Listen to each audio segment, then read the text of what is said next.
Gord, always tough to pick up 2 wins in a row against the same team. Did they bring pretty much the same game they did last week?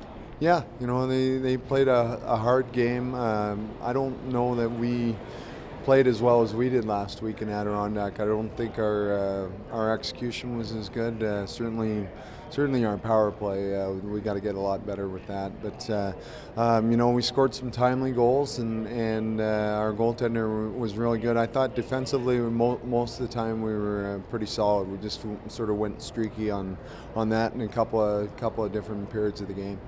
Petter Granberg has a career game, 4 assists in one game. It's almost totaled his points from last year almost. But what did you see in his game tonight? Well, I you know what, I haven't even looked at the score sheet. You kind of get involved in the game, and I didn't realize he'd had, but they were legit assists there, certainly the passes that he made. So good for him. And you know what, we've talked about that last year too with he and Stu Percy playing together, that they seem to rub off on each other as far as their game. And I think Petter is making more heads-up plays and has more poise with the puck because of playing with Stu. And Stu's probably defensively a little bit more sound as gaps there, and they just seem like they complement each other very well. A little bit of NHL speed and crispness from Granberg as well? Yeah, I think so. Coming down from there, and that's one thing we always tell guys: like, don't cater your game to the American Hockey League. Make NHL passes, play at NHL level, and see if other guys can raise up to you. And certainly Petter's doing that. Looking at Byron Froese as well, he comes up with a couple of goals in this one empty netter, and he's a guy that at times is looking for consistency, isn't he?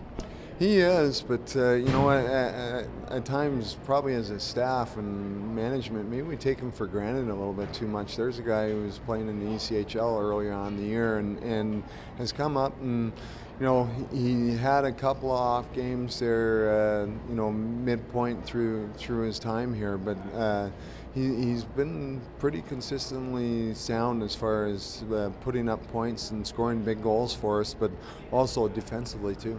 Gord, the power play struggled again today, but are you slowly seeing a little bit more of an improvement with Brendan back on the blue line? Well, we'll get there, and we have to find ways to utilize him more. And the one thing with him is he's so good with the entries and reading what's given him and making the proper decisions based on that. And then in the zone, he's obviously got a shot that teams respect. And so if they're playing off him, then our other guys got to read and react accordingly, that you're going to have shot lanes yourself. And if he does have a shot lane, you better get the puck.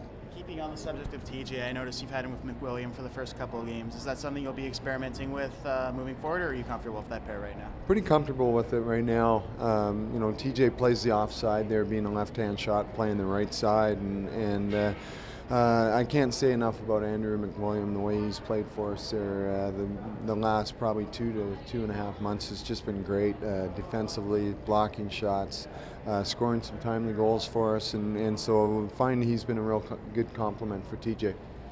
You had Ryan Rupert take the spot of Tyler Biggs on the bottom pairing when he went down with the injury earlier in the game. As a coach, how do you decide who takes that spot? And for a rookie like him, what's that like for his confidence? Have you seen?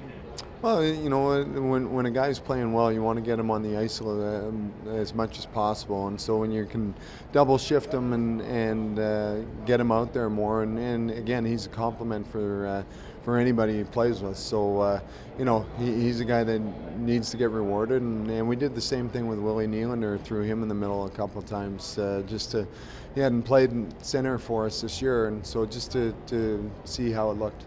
Update on Tyler Biggs? I'm sorry? Update on Tyler Biggs? It was a lower body injury, and I haven't gotten a full report on it as of yet, but he's probably going to be out for a while.